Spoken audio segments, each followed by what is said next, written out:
Hey there, folks. My name is Chart, and we're back with another tutorial for you. This one is Keepsake from our first rock book, Five Finger Rock Book 1.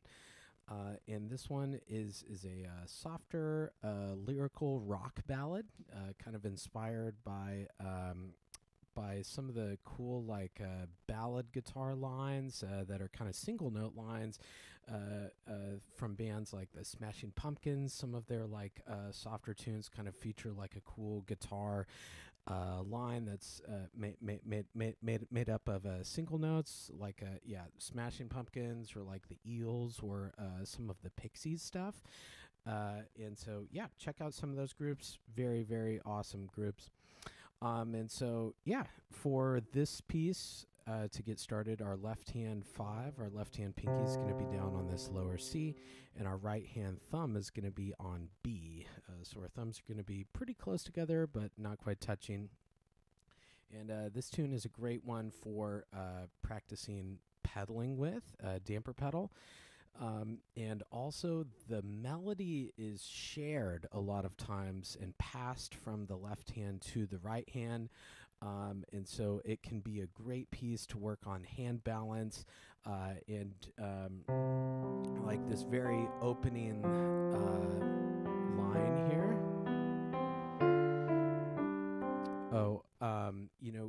You never want your audience to see behind the curtain and to see how we're exactly like fingering the melody or the piano or any of those fine details, and so we want this melody to just sound like a single guitar line. You don't want your audience to be like, oh, that's left hand, and then they're switching to another hand. Maybe like the first two notes are really soft, and then the next notes are really loud. No, we want very, very smooth to where it sounds like a single instrument or a single hand playing that line. Even though it is between two, we want to kind of create that illusion of smoothness throughout there, and that is one of the primary challenges of this piece. And so just be cautious about that. Just about everybody has like a non-dominant hand and a dominant hand, and the tendency is to maybe play softer in the non-dominant hand and play a little bit louder in your dominant hand because you're just more familiar with it. It's stronger. But so just be aware, we're wanting even steadiness throughout there, and for the whole thing just to sound like one hand, one voice, one instrument there. Good. And then let's see. In regards to the pedal, we've talked a couple of times on some of the videos about how I like to approach the pedal. Something that can be an excellent way to just practice pedal timing if you're new to the damper pedal or the sustain pedal is just even playing like the very first note of the left hand and nothing else. And we're going to count to 4, almost treat it like a whole note. And then we're going to play beat 1 of the next measure and beat 1 of the next measure. So let's maybe just do like the very first 3 measures. And so all I'm going to do is this C in the left hand, this F in the left hand, and then this E in the left hand. So that's the first note of each measure. And what's important is when I play this, 1, 2, 3, 4, there. The tendency for most students that are new to the pedal is to release the pedal or to go, up and down with your foot a little bit before you play the next note. But that it creates a little gap in the sound. The whole point of that pedal is the sustain pedal. It sustains the sound, and so we don't want a break in the sound. We don't want this 2, 3, 4. See, you hear just this little gap, and it's not much, but it should actually be at the exact same time. And so as soon as I say, I think that counting out loud really, really does help with this. As soon as you say 1, you're literally like, as soon as you press down on the next note, your foot is going to go up. It's at the exact same time. And so I do think that counting out loud can really help with the timing. So let's practice that again. So your left hand 5, and then when you hit this 2 right here on beat 1, you're going to go up, down. So let's practice that. This will be right here with a 5. Ready? 1, 2, 3, 4. up, down, 2, 3, next note, up, down, 2, 3, 4, up, down, up, down, up, down, 2, 3, 4, up, down, 2, 3, 4, up, down. And it can be helpful to like literally say up, down, exactly like in this video. I'm a big fan of like kind of talking to yourself while you practice. I know it seems silly and you might think people, will think you're crazy, but there's something about it. It's like you're your own coach, and you're able to give yourself like feedback and, just instead of everything like being in your head, I think it does help make things just move a little bit faster, and almost as like a reminder to ourselves, almost like you're teaching yourself or you're teaching somebody else. And so I would encourage that type of practice. 1, 2, 3, and then say up, down, 2, 3, 4, up, down. So that can help. But yeah, those are just a couple of tips for approaching the damper pedal on this. There are a couple of hairpins to be mindful of. The hairpins, what I mean are the dynamics, like the crescendo in measure 3, where we're getting a little bit louder, and then we're immediately going a little bit softer in measure 4. Generally, as a rule, I like to, if the melody is going higher, if it's an ascending melody, we're going to crescendo.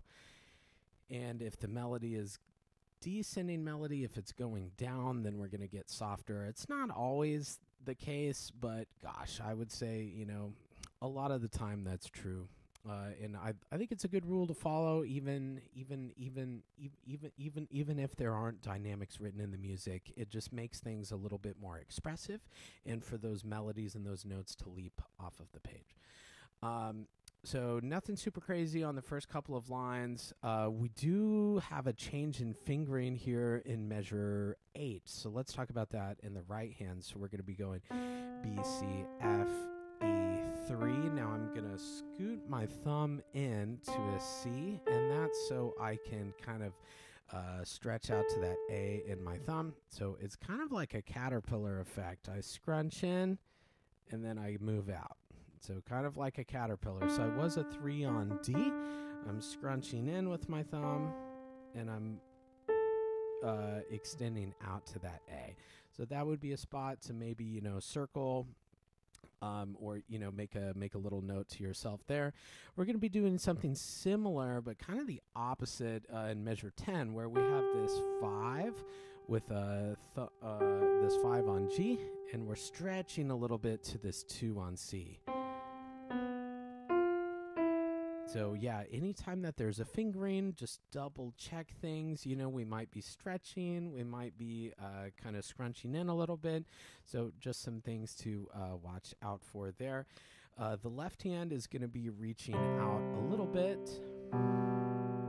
Right in measure 12, we're extending that thumb just a step there. So your third finger doesn't need to move, but we're just extending that thumb just a little bit, and then we're moving back. So this is a great spot. That pedal can help us. That's one of the things that we like the pedal for, is that, if I play it and my pedal's down, I can eat a sandwich right now, and that note's still gonna hang out there. It's still gonna be sounding.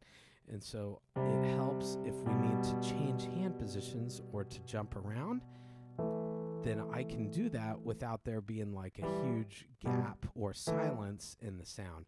So if you take the left hand right in measure 11, and really as soon as I hit it, I'm on to the next one. So I don't need to stick around. That's what the pedal's for. It helps me prepare and think ahead and move ahead of time.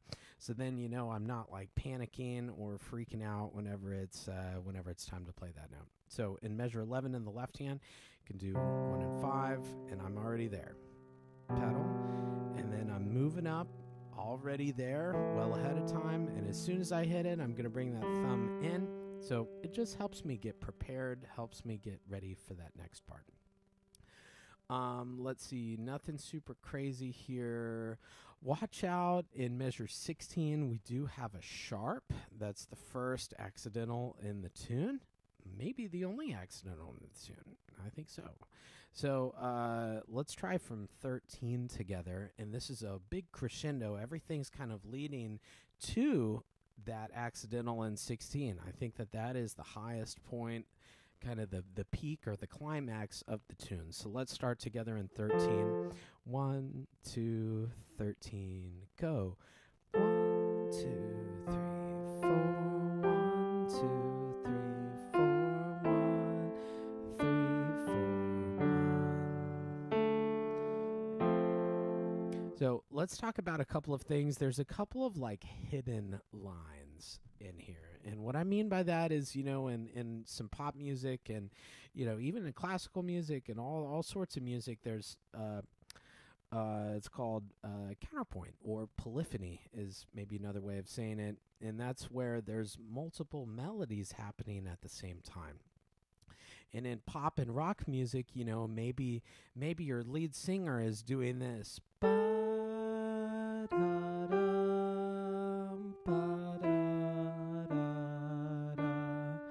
But maybe your background vocals or maybe a guitar or a piano would be doing this.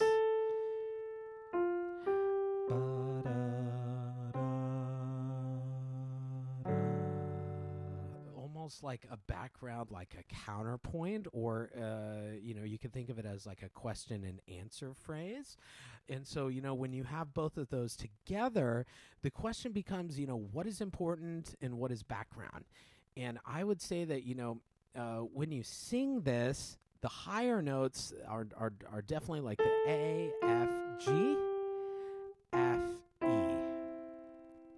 And then this little C, B, right in measure 14 right there, that is, I think, definitely background material. And so you can, you don't have to bring those out as much. You can reduce the volume on there, and you can hopefully hear the difference. Let me play that again. So,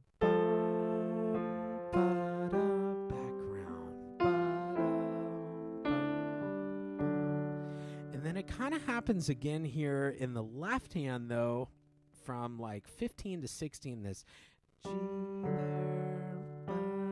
So it's always like kind of a stepwise motif, rather. So just be aware of that. What's important, what's not, what should I bring out, and what should I keep as more background stuff. In 19, it kind of goes back to the beginning again. So just watch out for that. We want everything to be very, very smooth, sound like one guitar or one instrument there. Oh, and then there's a little retardando right in 25 and 26. Oh, and watch out, we're actually going to start with a 2 on B there in 25, and your thumb's going to go under to that C. So whenever you do those crossovers or cross-unders, try not to like twist your wrist or your elbow. You don't want to like elbow your piano teacher, so let your fingers do the moving. So you can do a lot with your fingers, and so yeah, you don't need to like do anything with your wrist really or your elbow. So yeah, just let your fingers do that. Try to keep your like elbow and your wrist as still as we can there, and then we can slow things down, and then the fermata at the end. Cool. All right. Well, I think that'll do it for Keepsake. Thank you so much for tuning in. Oh, and I hope this video helped you learn the piece, and I hope you enjoy it. Oh, thanks again. I'll see you in the next one.